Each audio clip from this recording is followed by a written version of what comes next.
Bonjour à tous et bienvenue à cette cinquième édition du Solar Talk organisée par EcoGreen Energy. Je suis Florent, responsable des marchés du Moyen-Orient et d'Asie du Sud-Est. Et aujourd'hui, nous avons le plaisir d'avoir Thomas avec nous. Bonjour Thomas. Bonjour Florent. Alors Thomas, est-ce que tu peux un peu te présenter? Qu'est-ce que tu fais à EcoGreen Energy? Quel est ton job? Ouais.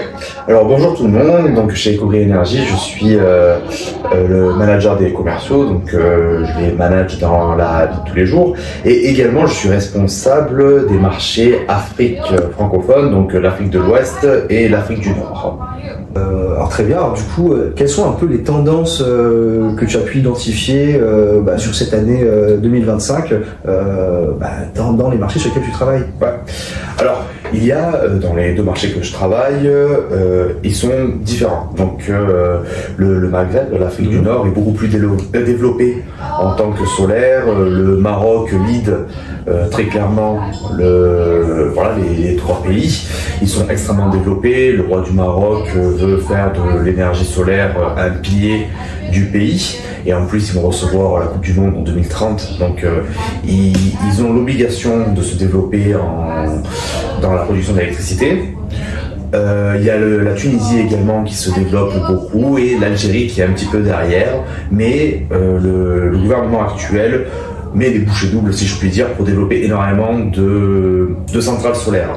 Il faut dire qu'ils ont un territoire énorme qui peut accueillir vraiment, ils ont le Sahara et donc c'est un atout très avantageux pour eux. Et donc il y a la deuxième partie qui est l'Afrique de l'Ouest qui sont un petit peu en retard mais qui rattrapent leur retard. C'est une partie du monde où la croissance économique est en plein boom. Je pense à la Côte d'Ivoire, au Ghana, et aussi les pays du Sahel où les nouveaux gouvernements veulent développer les systèmes électriques. Et donc eux, ils ont deux choix: développer des productions conventionnelles, soit avec du pétrole ou d'autres énergies comme le nucléaire, mais ça prend du temps. Et le gros avantage du solaire, c'est que c'est une énergie décentralisée et rapide à mettre en place. Et donc c'est pour ça que tous ces pays-là, je pense également au Sénégal et tous les pays de l'Ouest, la Gambie, la Sierra Leone, commencent de plus en plus à développer le solaire parce que ça leur permet d'apporter de l'électricité pour la population et également pour les industriels très rapidement. Alors, parlant d'industriel, c'est quoi le type d'industriel avec qui tu es en contact ou en tout cas la demande est présente? Alors, il y a deux types d'industriels qui me viennent à l'esprit. Donc au Maroc, le Maroc devient un hub industriel pour l'Europe. Donc il y a énormément d'entreprises européennes qui se délocalisent pour le Maroc à cause du prix de l'énergie qui commence à exploser en Europe. Et donc qui deviennent de plus en plus compétitifs au Maroc. Et donc face à cela, le Maroc a besoin de plus en plus d'énergie, et comme je le disais juste avant, de plus en plus d'énergie qui va être disponible tout de suite. Et c'est ça le vrai avantage du solaire. C'est-à-dire que, comme je disais, il y a beaucoup d'autres moyens de produire l'électricité, mais la façon la plus rapide aujourd'hui, c'est le solaire. Et donc, il y a tous les grands groupes français qui vont au Maroc, Renault, je ne sais pas tous en tête, mais Lafarge, tout ça qui sont installés au Maroc. Donc ça, ce sont les types d'industriels qui produisent pour après vendre en Europe. Et après, il y a aussi le tout développement de l'Afrique de l'Ouest, qui se développe énormément. Et par exemple, je suis en contact avec des producteurs de riz en Côte d'Ivoire, producteurs de cacao, et également aussi quelque chose que j'avais oublié, mais aussi le secteur minier. Secteur minier, gros consommateur d'électricité, qui est hors réseau. Les mines sont hors réseau et donc ils consomment énormément d'électricité, qui aujourd'hui utilisent encore énormément de groupes électrogènes, donc du diesel. Ça porte plusieurs problèmes de maintenance, de disponibilité au diesel. De coût aussi. De coût, oui, j'allais en venir, mais c'est sûr. En parlant de coûts et de tout ça, ça me fait penser qu'il y a 3 semaines, j'étais à Changsha pour les relations entre la Chine et l'Afrique. Il y avait 53 pays à Changsha. Le responsable gouvernemental chinois a annoncé officiellement que les importations de la Chine envers ces pays-là seraient taxées à 0%. Donc la Chine est ouverte à introduire de nouveaux produits en Chine qui viennent de l'Afrique, donc 53 pays d'Afrique. Et donc l'Afrique, grâce à cela, va sûrement se développer de plus en plus. Et j'ai discuté avec une entreprise, une usine qui faisait le bois, qui coupait le bois en République du Congo.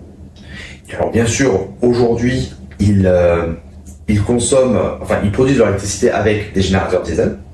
Et il me disait que sa principale crainte, c'était qu'il n'y ait pas de diesel. C'était pas le prix du diesel, c'était qu'il n'y ait pas de diesel. Lorsqu'il n'y a pas de diesel, son usine ne tourne pas. Et ça peut durer des jours. Et donc voilà, là on travaille ensemble pour lui faire une solution où il va pouvoir travailler 24 heures sur 24, 7 jours sur 7. Voilà, à base de panneaux solaires et batteries. Mais tout ça pour dire que pour des industriels, l'accès à l'énergie est primordial. Et donc c'est vrai que je pense que aujourd'hui en Afrique il y a une grande demande de mini-grid en fait, donc de systèmes indépendants. Toi en termes, toi qui as une visibilité et qui est en communication quotidiennement avec ces marchés, comment est-ce que tu vois le développement donc de ces mini-systèmes, alors que ce soit pour les industriels mais aussi pour les communautés, les villages éloignés Alors, ça se développe, pas aussi vite que je l'espérais, mais ça se développe. Aujourd'hui, en termes de solaire, ça reste, mine de rien, ça reste encore assez nouveau pour les populations. Le principal marché, ça reste le particulier, les populations. Voilà, les industriels n'ont pas encore saisi l'importance de passer au solaire. Je pense que c'est surtout parce que, pour le solaire, c'est que la journée. Et donc, comme beaucoup d'industriels travaillent la journée et la nuit, ils ne voient pas la nécessité. Or, aujourd'hui, on peut déjà travailler avec du solaire la journée et des générateurs diesel la nuit, pour donner un exemple. On passera après pour le BESS, la batterie. Mais pour le particulier, on va dire, aujourd'hui, ce qui se passe en Afrique, c'est qu'il y a une forte demande et une forte offre de tout et n'importe quoi qui vient de Chine. Comme tu le sais très bien, en Chine, il y a du très bien, comme EcoGreen Energy, et il y a du moins bien. Je disais, il y a du bien et du moins bien, et malheureusement, on va dire la population est aussi, avec la chute des prix qu'il y a eu récemment, ces 2 dernières années, beaucoup d'entreprises, de particuliers se sont inventés distributeurs de panneaux solaires, ont commencé à importer tout et n'importe quoi de Chine, et donc ça a un peu faussé les prix, ça a faussé la qualité, et ça c'est malheureux parce que, en fait, ça... les gens là-bas ne se rendent pas compte, mais ça ralentit leur développement. Pourquoi? Parce que un panneau solaire, une installation solaire, c'est censé durer 25 ans, 30 ans. Donc si jamais au bout de 1 an, 2 ans, vous avez des problèmes, alors c'est tout votre business model ou vos économies qui partent en fumée. Et donc, voilà, malheureusement, on est sur cette période où il y a une trop grande offre en Chine qui fait que on ne sait plus ce qu'on achète, on pense que cette technologie du panneau solaire est la même quelle que soit la marque, alors que ce n'est pas le cas. Comme tu le sais très bien, il y a une différence en termes de cellules, de qualité de cellules qui fait que il y a des panneaux solaires qui vont durer beaucoup plus longtemps que d'autres. Là, on entend parler que maintenant, il va y avoir des cadres qui sont faits en plastique. Alors, j'ose même pas imaginer sous le soleil en Afrique de l'Ouest ce que ça va donner. Donc voilà, et malheureusement, voilà, le principal problème pour le développement de ces régions, c'est que ils sont encore pas assez entraînés, formés sur cela. Sur l'autre partie, qui sont les industriels, c'est à peu près la même chose. Le problème des industriels, c'est qu'ils doivent avoir, comme je disais, une électricité stable. Ils ne peuvent pas, demain, pendant une semaine, il n'y a pas de soleil, il n'y a pas d'électricité, c'est pas possible pour eux.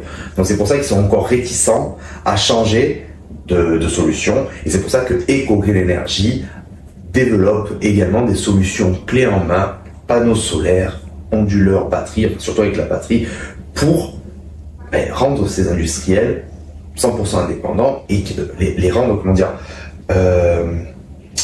en sécurité énergétique, qui est la principale chose. Principal problème. Donc une solution complète qui va bien sûr avec un support technique, des calculs, des études d'ingénierie sur la faisabilité, sur le sizing. C'est très important ce que tu dis, c'est vrai que je ne l'ai pas mentionné. Il y a faire une installation pour un industriel, effectivement, ça demande de l'ingénierie. Donc ça demande de connaître les consommations de l'industriel et d'être en mesure de dimensionner par rapport à ce qu'il veut. Ne pas sous-dimensionner parce que sinon il va pas y avoir assez d'énergie et on va retourner au même problème qu'avant. Ne pas surdimensionner parce que sinon c'est trop de coûts et donc le retour sur investissement est très très lent. Et donc chez EcoGreen Energy, c'est pour ça que nous avons mis en place un bureau d'études en France pour pouvoir aider, être réactif, voilà, on va dire sur toutes les régions du globe. Hein. Donc voilà, et donc pouvoir effectivement faire les calculs de dimensionnement. Pour les installations, nous ne les faisons pas nous-mêmes, nous avons des partenaires dans tous les pays, des partenaires certifiés, qu'on a confiance justement pour installer la solution et qu'au final, l'industriel n'ait plus cette peur de manquer d'énergie. Alors oui, du coup, on a beaucoup abordé le sujet de l'énergie solaire en elle-même. Alors, est-ce que tu pourrais donner un peu plus de détails sur la partie stockage, hein, parce que bon, on l'a peut-être un peu survolé pour l'instant, mais en soi, comme tu disais, l'Afrique subsaharienne, l'Afrique francophone ou même l'Afrique du Nord n'ont pas forcément accès au même niveau de connaissances en termes de technologie auxquelles nous on a accès directement en Chine.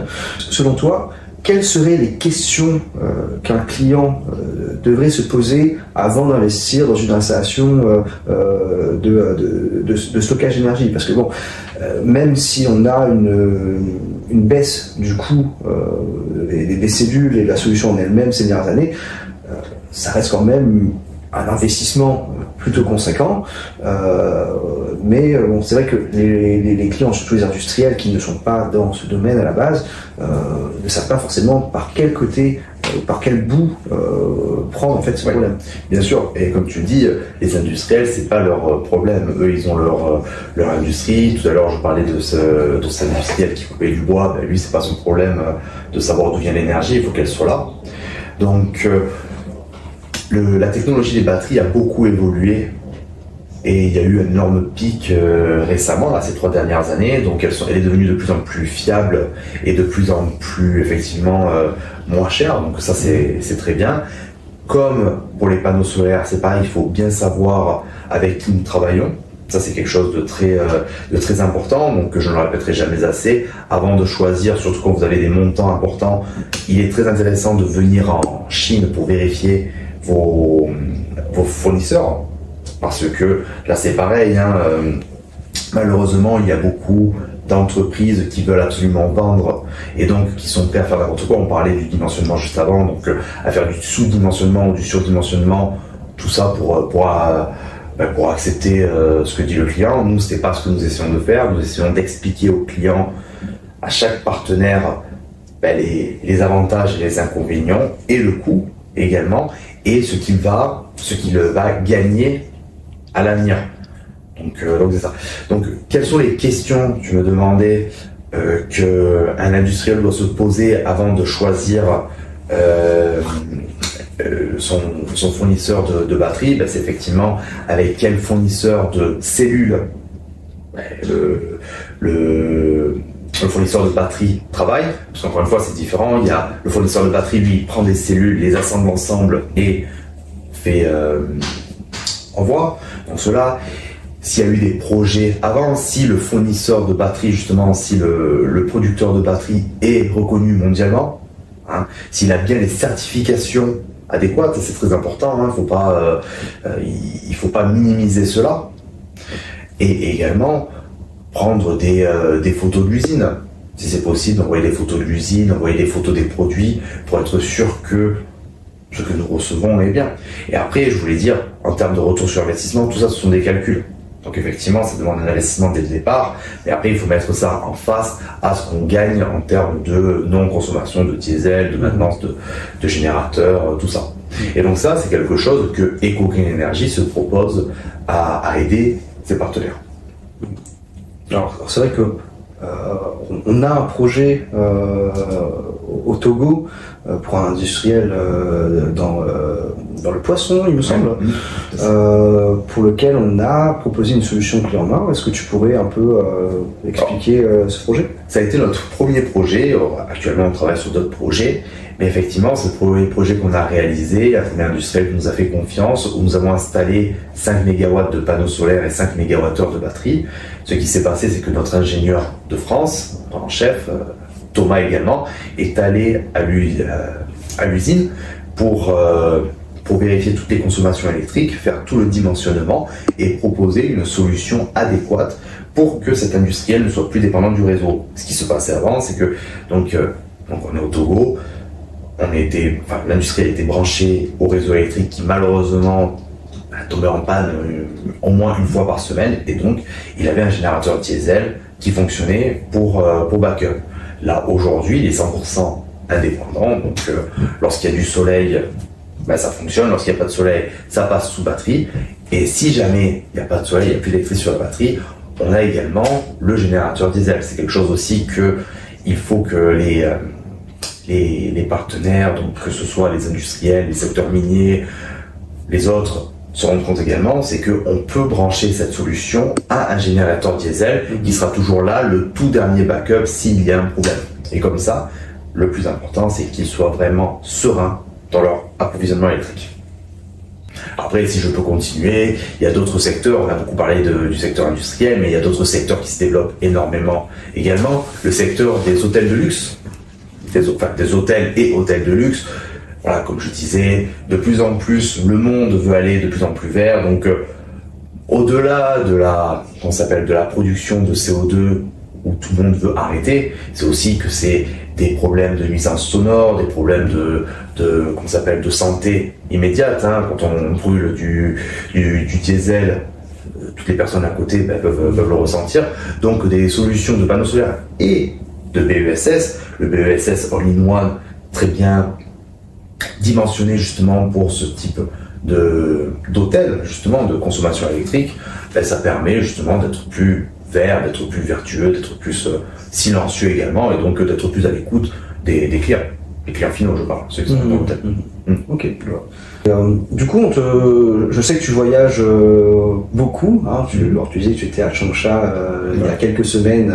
Alors, Changsha, c'est en Chine. Mais je sais également que cette année, tu étais au Maroc pour Expo Solaire. Là, si tu devais donner rendez-vous à des gens en Afrique ou au Maghreb, comment te rencontrer Alors, merci beaucoup pour la question. Alors, je serai tout le mois de septembre dans mes marchés, tout simplement parce que j'en profite pour visiter beaucoup de clients. Depuis la Chine, il est intéressant de faire plusieurs pays. Et donc, je compte faire le Sénégal, la Côte d'Ivoire, le Gabon, encore en réflexion pour la Guinée, et après le Maroc, l'Algérie, la Tunisie. Voilà, donc, un bon retour. Oui, un bon retour, c'est ça, pour visiter les clients actuels, faire la promotion de l'Eco-Green Energy, faire la promotion de notre marque et la promotion aussi des clients actuels. Donc c'est là aussi où on essaie chez Eco-Green Energy de promouvoir nos partenaires de longue date à travers des workshops, des webinars, donc des rencontres avec leurs clients pour leur expliquer nos produits, nos nouveaux produits, tout ça. Donc ça, c'est le premier point. Et aussi, rencontre des nouveaux partenaires, de nouveaux potentiels de business. Donc voilà, quelque chose que j'ai oublié. Au Gabon, on va aller rencontrer des pétroliers pour voir comment installer justement des panneaux solaires sur des bases vie. Sur les bases vie, justement, comme le problème du secteur minier, ils sont très éloignés du grid. Et donc, comment éviter qu'ils utilisent des générateurs diesel, eux également. Si jamais le diesel n'arrive pas, ils peuvent pas vivre. Donc, comment les rendre indépendants. Très bien, très bien. Merci Thomas. Là, on arrive bientôt à la fin de ce podcast. Donc, si je devais un peu résumer ce que tu as dit, il y a beaucoup de potentiel, que ce soit en Afrique du Nord ou en Afrique de l'Ouest. La demande est réelle, le besoin est réel. Le besoin est réel parce que cette partie du monde se développe très vite. Et l'un des objectifs des politiques actuelles est d'attirer aussi, enfin de garder leur talent dans leur pays, qui n'immigrent pas, pardon, et également d'attirer d'industriels, de nouveaux talents, comme l'a pu faire les États-Unis ou la Chine avant. Donc ils essaient d'attirer cela. Et donc leur principal challenge aujourd'hui sera d'apporter de l'électricité à toutes ces personnes. Une électricité compétitive, ça c'est le plus important. Et donc c'est là où nous essayons avec EcoGreen Energy de développer des solutions pour les industriels, comme je disais, pour différents secteurs, pour rendre cette technologie, cette électricité compétitive. C'est le plus important. C'est le plus important. En tout cas, Thomas, merci d'avoir participé à ce podcast aujourd'hui. À tous nos auditeurs, aujourd'hui donc c'était un podcast dédié à l'Afrique francophone, l'Afrique du Nord, le Maghreb et l'Afrique de l'Ouest. Je vous invite à notre prochaine édition du Solar Talk qui devrait normalement sortir la semaine prochaine. D'ici là, on reste connectés et je vous souhaite une bonne journée. Merci beaucoup. Au revoir. Bonne journée.